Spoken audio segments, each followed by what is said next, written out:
Former TV producer Bruce Beresford Redmond makes his first appearance in federal court. Find out what the family of his late wife had to say about it. And police are warning residents about an Orange County community that has a sex offender being released from prison tonight. Find out how the community is reacting to this news. And officials meet to discuss LA Police Chief Charlie Beck's first year in office, what some people say he has done for the better and what others say he has done for the worse. Annenberg TV News is next.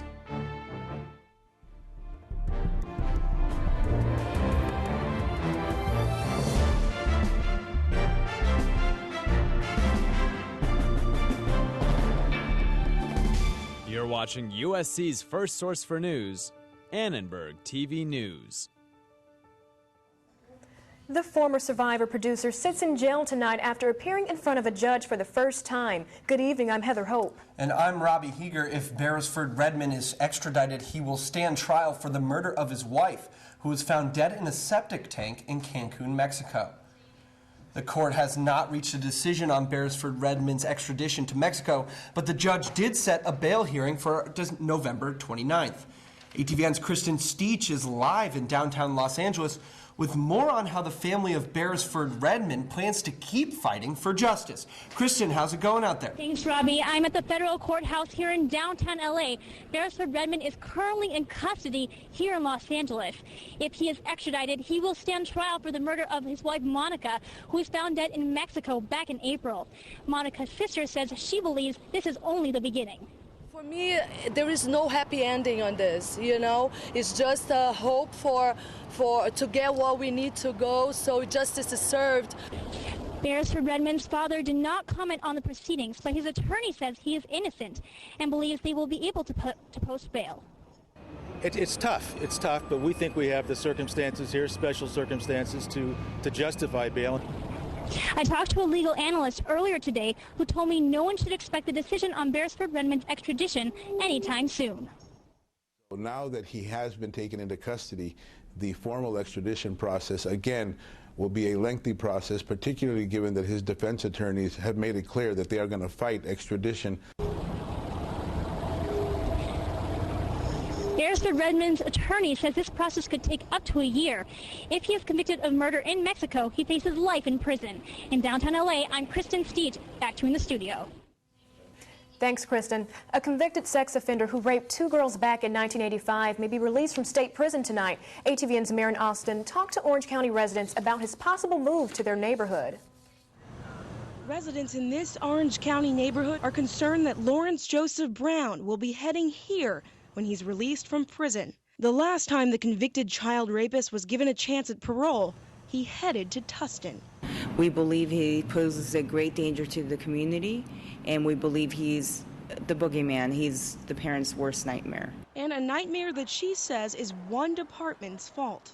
The Department of Mental Health, unbeknownst to all of us, is an extreme mystery, have arbitrarily decided that Mr. Brown is safe to return to the community. The Department of Mental Health said in a statement to ATVN that their office utilizes licensed psychologists or psychiatrists to conduct evaluations of individuals to see if they meet the legal criteria of a sexually violent predator. The Orange County District Attorney says Brown claims he's innocent. He filed a request with the Orange County prosecutors in March, asking them to re-examine evidence. But meanwhile, Tustin police say they expect the 52-year-old to spend time at this house off of Redville Avenue. It's terrible. I've been here 36 years. We have a lot of kids in the neighborhood here, a church behind us with a school. The Red Hill Lutheran School behind me is one of 6 schools that's within a mile of Brown's girlfriend's house. And the Tustin Police Department released this flyer informing community members of Brown's possible arrival. He's too close to too many children, and I just think it's an outrage that they would let him be so close. So close that Bryson plans to start driving her children to school if Brown moves to Tustin.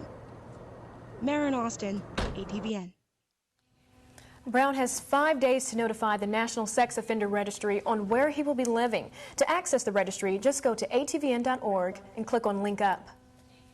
The Hollywood community is still in shock tonight, less than 24 hours after longtime press agent and Oscar strategist Ronnie Chasen was murdered in the posh neighborhood around Sunset Boulevard. We're still conducting our investigation. It's a wide-open investigation at this point, and we're currently looking for any sort of tips and leads. We're asking for the public's assistance. There is a $100,000 reward being offered by the Palm Springs International Award Gala and Film Festival, and we're asking anybody who might have any information to contact the Beverly Hills Police Department Detective Hotline. The LAPD have not found a suspect in their initial murder investigation, and what's even more strange in the aftermath of Chasen's death is that her vehicle was not damaged by the gunfire that ultimately killed her. Now, LAPD Chief Charlie Beck has just completed his first year as Chief of Police. His one-year report card shows that there are many improvements within the police department, but ATVN's Cassandra Hasso has Beck's reaction to his first year as chief. Cassie? Thanks, Robbie. Beck says the past 12 months have been professionally rewarding but emotionally difficult. During his first year, the LAPD has eased the backlog of unprocessed rape kits and arrested the grim sleeper serial killer. Viragosa and fellow officers earlier today to look over his first year as chief. Even though he has made a lot of improvements, Beck says there are still more to come. There's a slight disconnect between the philosophy of management and the rank and file. So I need to smooth that out. I need to ease their transition into the way that I look about their job and not make it task-specific but goal-specific. Viragosa credits Beck for making the streets of Los Angeles safer, despite many budget cuts. He says the chief's first year in office proves he chose the right person for the job. He just wanted to be a police officer, and I think it was that humility, it was that commitment to just doing his job. The chief also reduced crime his first year in office. Overall crime is down by 7% and homicides are down by 10% compared to this time last year. Beck also made headway combating gang crime, which is almost down by 12%. But Beck's improvements within the police department have been recently overshadowed by allegations of racial profiling. The U.S. Justice Department warned the LAPD after 2 police officers were dismissive of racial profiling complaints. One police officer told that other police officers had been accused of pulling over a car because of his race. The officer said, "So what?" Another officer said he couldn't do his job without at least some racial profiling based on race. The officers didn't know they were being recorded. Beck denied that racial profiling is still a problem in LAPD. The chief insists that constitutional policing is and will continue being the way LAPD conducts business. 1,000 negative enforcement-related contacts by the police, and do the math, it's 1 out of 4,000 times somebody complains that the police took this action against me because of my ethnicity. Beck set up a special unit within Internal Affairs to review all complaints. Beck will review any cases if conflicts continue. Back to you, Heather. Meg Whitman reached a settlement with her former housekeeper today. The former Republican gubernatorial candidate agreed to pay Nikki Diaz-Santillan $5,500 in past due wages. Nikki told Ms. Whitman that with the additional duties she was working more than the 15 hours a week in order to do the job. But she alleges that she was told that she would still only be paid for 15 hours a week. Aller also says she and Santillan are not going to proceed with their expense reimbursement claim. They originally wanted Whitman to pay Santillan for her traveling expenses. Members of the NAACP are calling for civility and integrity in the counting of ballots for the California Attorney General's race. We expect that the primary goal of everyone will be to support and foster a transparent process that reflects the will of the voters of California. Democrat Kamala Harris has a slight lead over Republican Steve Cooley. The latest count says Harris has 46% of the vote to Cooley's 45.6%, or a lead of about 30,000 votes. Both camps responded to the close race. Kamala Harris's campaign released a statement saying, quote, "With the growing concerns about his vote total, Steve Cooley's campaign is attempting to block as many votes from being counted as possible. Any systematic effort to disqualify votes is morally wrong and unbefitting California's next Attorney General," end quote. Steve Cooley's campaign responded saying, quote, "The Cooley campaign is committed to ensuring that all legally cast ballots are fully and fairly counted. The only thing that is certain is that the result will be close either way," end quote. Well, Lisa Murkowski made history today as the first candidate in more than 50 years to win a write-in campaign. Murkowski hesitated to run after a big loss in the primaries to Republican rival Joe Miller, but the one-time underdog emerged victorious. Murkowski won 40% of the vote, exceeding Miller by just 1%. Democrat Scott McAdams earned nearly 26%. And despite massive party losses in this month's elections, House Democrats will keep Nancy Pelosi as their leader. Some argued Democrats needed a new face after losing at least 60 House seats this past election. Still, Pelosi defeated Representative Heath Shuler of North Carolina in a 150-43 vote. Pelosi will become minority leader when Republicans take over in January, and John Boehner of Ohio becomes Speaker of the House. Stocks were mixed today on the heels of an announcement that new home construction fell to an 18-year low in October. The Dow dropped 16 points to close the day at 11,008, while the Nasdaq climbed 6 points to end at 2,476. The Pasadena School District is planning on closing 2 elementary schools because of cuts in state funding. Some school officials say shutting down Burbank and Loma Alta elementary schools will benefit students. Our students will be assigned to two different schools. One has an API of 814, I believe, and the other one is 847. So it's a higher API. While there might be benefits for students, teachers of the Pasadena schools that are closing say they will not reap the same benefits. One of the teachers is still having difficulty dealing with the fact that the previous school was closed, and now she's here at another site having to go through it again, and some of those emotions have been stirred up again for her. And so it's difficult for her right now just dealing with it. Both the Burbank and Loma Alta elementary schools are set to be shut at the end of the school year. 10 University of California San Francisco students are in custody after a violent protest over tuition rates. Police arrested and pepper sprayed UCSF students during the protest that injured 3 officers. The protest broke out over the proposition to raise tuition by 8%. UC officials say the fee hike is needed to maintain student enrollment. And it's hurtful for the students, and it's hurtful for the faculty and the staff too, but these are tough times. The vote to raise tuition will take place on Thursday. Well, coming up, find out what high-profile couple is calling it quits tonight. And how one LA landmark is so much more than just a business to its owner. And Jimmy Kimmel announced today a National Facebook Unfriend Day. Find out if people actually followed through with it. Welcome back to ATVN. The Food and Drug Administration is sending a warning to 4 manufacturers of alcoholic energy drinks. The FDA said in a warning letter sent today that the caffeine added to such alcoholic beverages as Four Loko is an unsafe food additive. The government could eventually seize the product if the companies continue to make and market them. Companies have 15 days to respond to the letters. So do you know everyone who you are friends with on Facebook? Well, one late-night talk show host is telling Facebook users to be more selective in accepting friend requests on the social media giant. If you wouldn't loan someone $50, unfriend them. If you wouldn't invite them to your birthday party, unfriend them. If you wouldn't cry if they got hit by a bus, unfriend them. Today has been declared National Unfriend Day. Talk show host Jimmy Kimmel started the movement. He is calling for all Facebook users to unfriend people they are not actually friends with.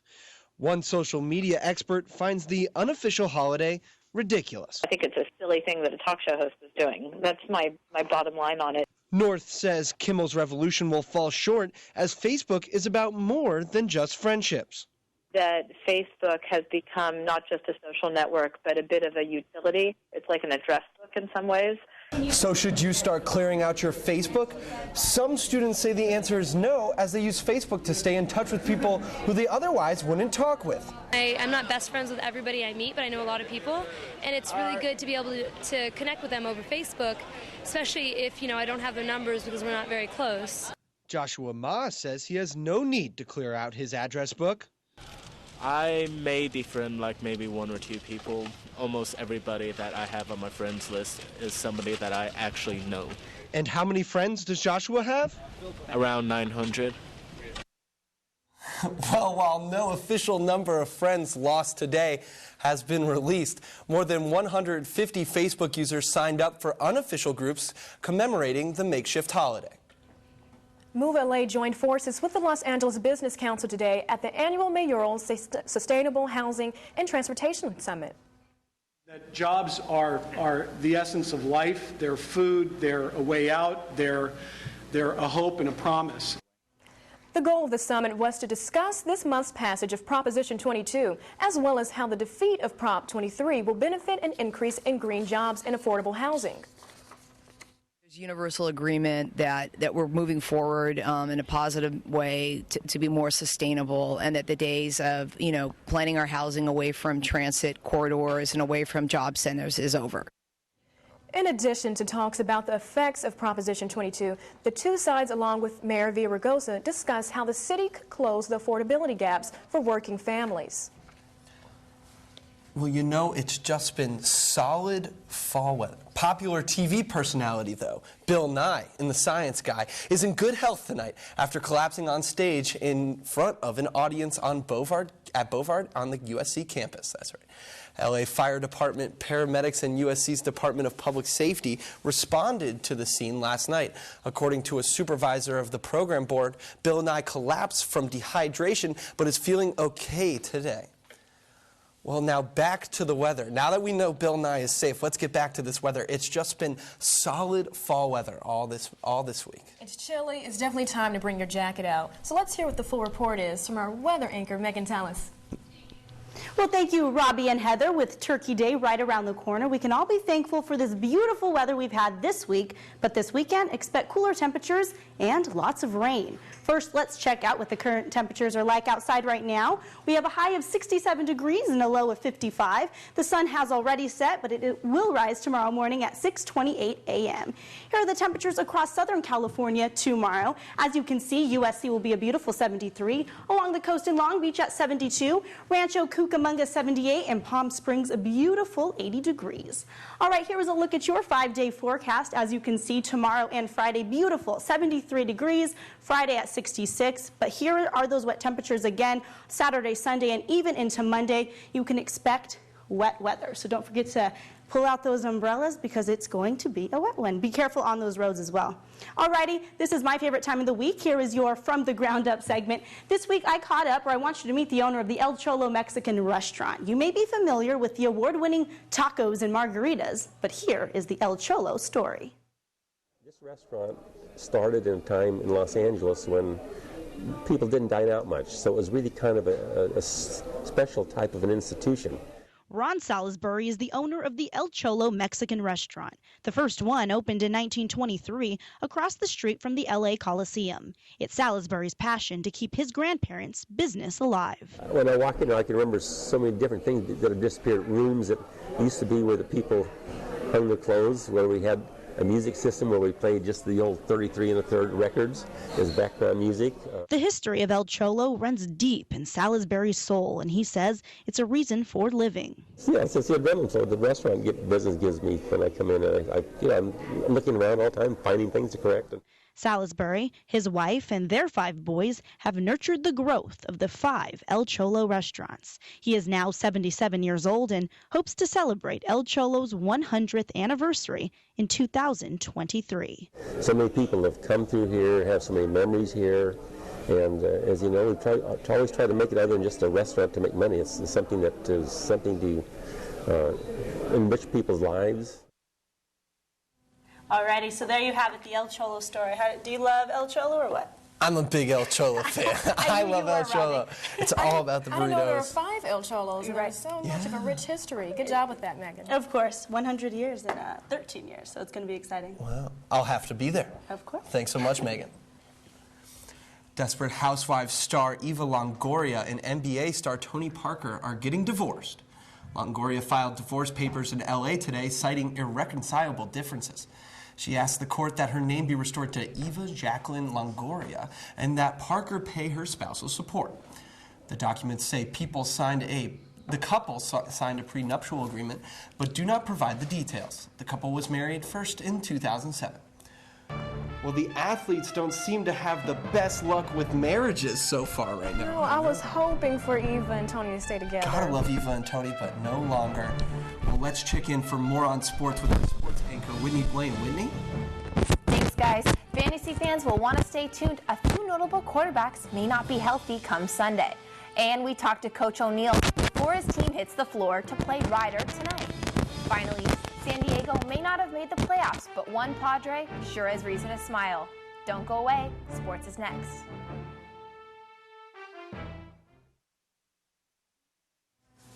Welcome back to ETVN. It might be too early to call Corvallis cursed, but the Trojans haven't won a football game at Oregon State since 2004. USC is trying to turn its luck around as they prepare to take on the Beavers Saturday on its last road trip of the season. Oregon State is coming off an embarrassing loss to the Washington State Cougars last week. But Matt Barkley and the Trojan offense shouldn't underestimate the Beavers. OSU is 14th in the nation in sacks. Bail was set today for 3 people charged as accessories in the shooting of 3 University of Mississippi football players. They each face a $500,000 bond. 3 arrested were charged with 3 counts of aggravated assault in the shooting that left 1 linebacker paralyzed. A court date has not yet been arranged. In the NFL, each win is crucial in some divisions right now, so it's for time the worst quarterbacks may be hurt, yet plenty of them seem to be banged up. Let's begin in the NFC. Lions leader Matt Stafford has a separated shoulder and will miss his 2nd straight game. And the Golden Boys of the AFC East are causing some to be concerned. Sanchez was limited at practice with an injured right calf. Tom Brady was listed as probable last Sunday with foot and shoulder problems. And the Houston Texans' Matt Schaub missed Wednesday's practice with a bursa sac injury in one of his knees. For this week's episode of Blaine Backstage, I asked water polo's Matt Burton, who also works for ATVN, about the team's chemistry and how it helps them pull off even the tightest of wins. Hi, this is Blaine Backstage. I'm Whitney Blaine with Matt Burton, 2-meter guard on the water polo team. So Matt, tell me, what do you guys do when you're not in the water? Well, we have a lot of team barbecues together on a weekend after a big game or something. It's nice to just get together with the team and, just be college students for once, Are you guys good friends? Oh, we're pretty much like brothers with each other. How critical is you being a family of brothers to winning? It's everything for us. We're able to exceed expectations because we're so close with one another. There's a lot of teams out there. They have guys with big egos come in that think they don't have to work as hard. Every single guy in that pool is going to counter and work as hard as he possibly can for the teammate next to him. Water polo is playing the Canadian national team in an exhibition match tonight. USC heads to Irvine Saturday for its final game of the season before the MPSF tournament. The undefeated men's basketball team goes for its 3rd win to open the season tonight against Ryder. ATVN's Alex Wilk caught up with Coach Kevin O'Neill before the game to get a scouting report on the Bronx. Tell me a little bit about what you guys are looking for going into this Ryder game. Really athletic, good team. They won at Mississippi State last year. They won 17 games. They returned 11 of their top 12. So like Santa Clara and like Irvine, really good high mid-major teams. So they're not, the walkthroughs like a lot of people play this time of year. They're good games, and they're going to be athletic. They're going to press us. They're going to play zone. They're going to make it hard on us. So we'll have to play well to win. The Trojans tip off tonight at 7:30 in the Galen Center. Calling all centers, the Lakers are looking for a new big man. Theo Ratliff had surgery yesterday, so the team is reaching out to free agents. Some names being tossed around include Eric Dampier and Jake Voskuhl. Lakers are in Detroit tonight, playing the Pistons after their win over the Bucks last night. LA is leading 36-30 in the 2nd quarter. Well, the Padres couldn't nab the NL West, but their manager didn't end the season empty-handed. San Diego's Bud Black and Minnesota Twins manager Ron Gardenhire won Managers of the Year today. Black said the vote was down to the wire, similar to his team's season. The Padres had the 2nd lowest payroll in the majors. Minnesota's Gardenhire became the first manager in baseball to win 6 division titles in his first 9 seasons. This year, the Twins won their division, winning 94 games. Wow, 94 games. That's a lot. I know it's not a given, but my man Bruce Bochy won the championship. Can't we get him a little shout out for Manager of the Year? A little Well, shout I out. think you just did. All right, well, thanks so much for that report, Whitney. Thanks, Whitney. And we have breaking news tonight. Sex offender Lawrence Joseph Brown will not be released from prison tonight. As we reported earlier, Brown was set to be released from Chino State Prison late today. The Orange County District Attorney is expected to hold a news conference tonight to discuss the case. We'll have more on ATVN tomorrow. And Amazon.com is launching a movie production site to help filmmakers get their movies onto the big screen.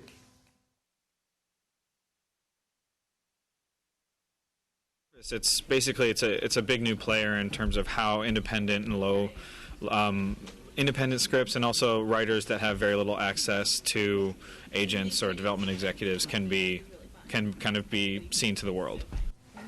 The website called Amazon Studios will allow filmmakers and screenwriters to submit full-length films and scripts to compete for a cash prize. Amazon Studios may also produce these projects as feature films with Warner Brothers Studios.